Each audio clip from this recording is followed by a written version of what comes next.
it's been a while, but I'll kind of touch on that this video. I just want to kind of get back in the habit of recording this, and inspired by my friend Elle, who's on YouTube as Tonti Honk B-Sides, who really gave me a stern talking to over the weekend about how, well, not a stern talking to because they're not a stern person, they're a very loving person, about how you should just kind of do things rather than making up arbitrary reasons for why you shouldn't do things. And so I'm just going to record this video. You should follow them on YouTube. They also discuss books, but also they have some really cool videos about burnout and about work in the postmodern and post-capitalist society and a lot of cool things. So in this video, I kind of wanted to talk about my reading plans for this summer as a first-year PhD student. First of all, I know it's the end of July, but in Serbia, our last set of exams before the summer break usually ends in early to mid-July. And then I had a bunch of responsibilities in the middle of July, and to be completely honest, my brain was completely taken over by the World Cup, so my summer reading doesn't start in earnest until now. And I'm basically treating the last week of July and August as my summer reading period, and part of September, because our next school year doesn't start until October or even November for graduate students, even though we have exams in September and October, but my exam workload shouldn't be too bad. So this is like an extended summer for me, okay? And I feel like I'm at the very beginning of my PhD, so this might be the first time in a while, or the last time in a while, that I have a more laid back schedule and a bit more freedom over what to do, and that I have absolutely nothing to do but read.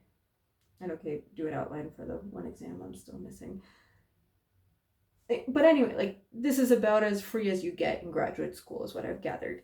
So I've broken down my summer reading plans into 4 parts. The first one is book clubs. And I'm in 2 book clubs. One is Martha's Monthly on Substack, dedicated to translated literature.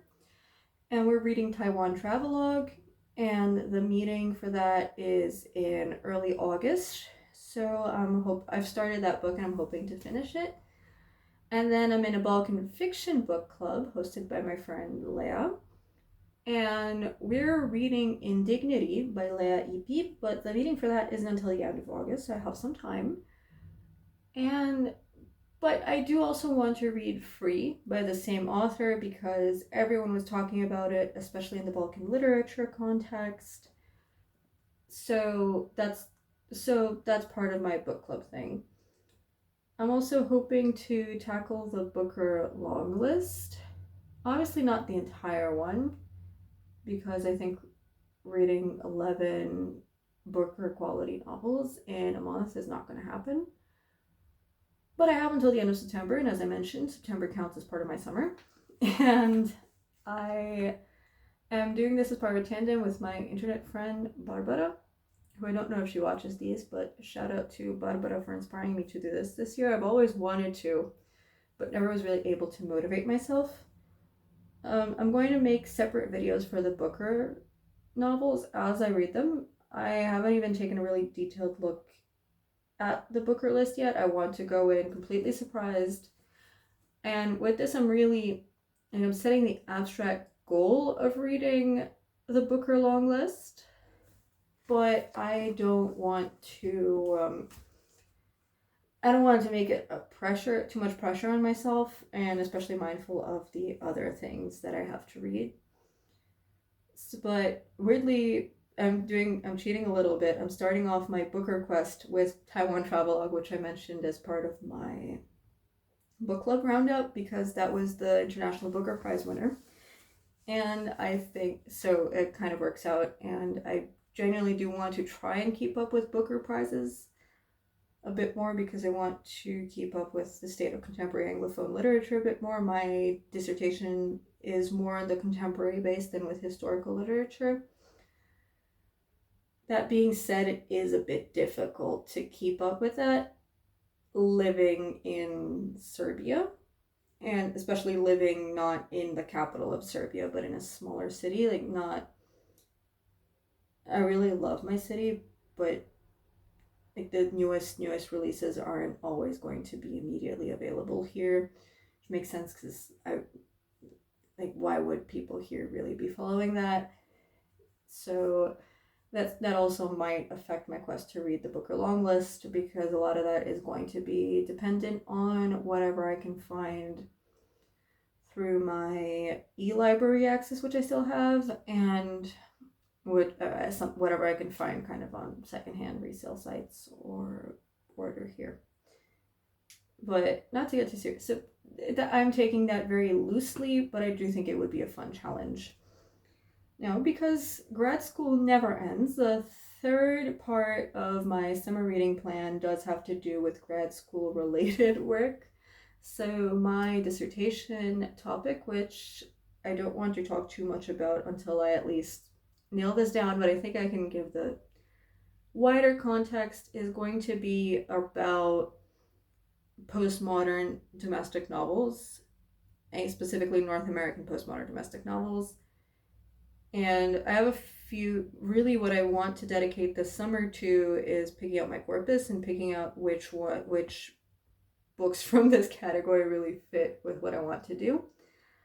I've already picked out a few, and so I'm going to be spending a lot of time reading domestic fiction. I've already read Ann Patchett.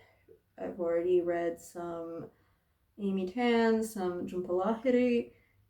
I'm hoping, there are a few books that I need to reread. I think I need to reread The Wishing Half by Britt Bennett. I need to reread The House on Mango Street by Sandra Cisneros, and How the Garcia Girls Lost Their Accents. I've read all those books a long time ago, but I think they might fit, even if they're not strictly domestic fiction, I think they might fit within the corpus. I'm also looking into reading some Tayari Jones, some Ruth Ozeki, and I have a longer list, but this is kind of my starting point.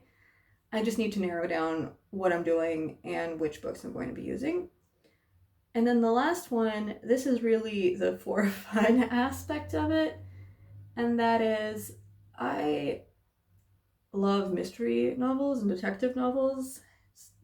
I would say it's my guilty pleasure, but I don't feel guilty about it. And it's not my guilty pleasure, but these are the books that I read to give my brain a break from the actual constant activity that you get in grad school. And it's what I do to try to keep myself, when I'm in a period where I'm thinking, like, okay, I cannot read for fun, like, I've had enough of reading, I can always turn to these and then kind of give my brain a bit of a kickstart. So the two series that I'm working my way through are Andrea Camilleri's Inspector Montalbano series set in Sicily. And I've been reading these for the past 2 years. I just finished the 18th, which was Game of Mirrors.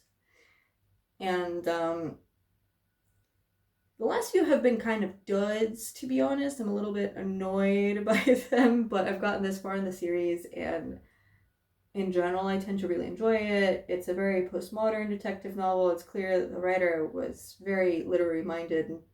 I really love I think the series opens up a lot of questions about genre and how we look at detective novels. He works in, for example, 2 novels ago, the central concept of it, the mystery was structured around the medieval Italian romance Orlando Furioso.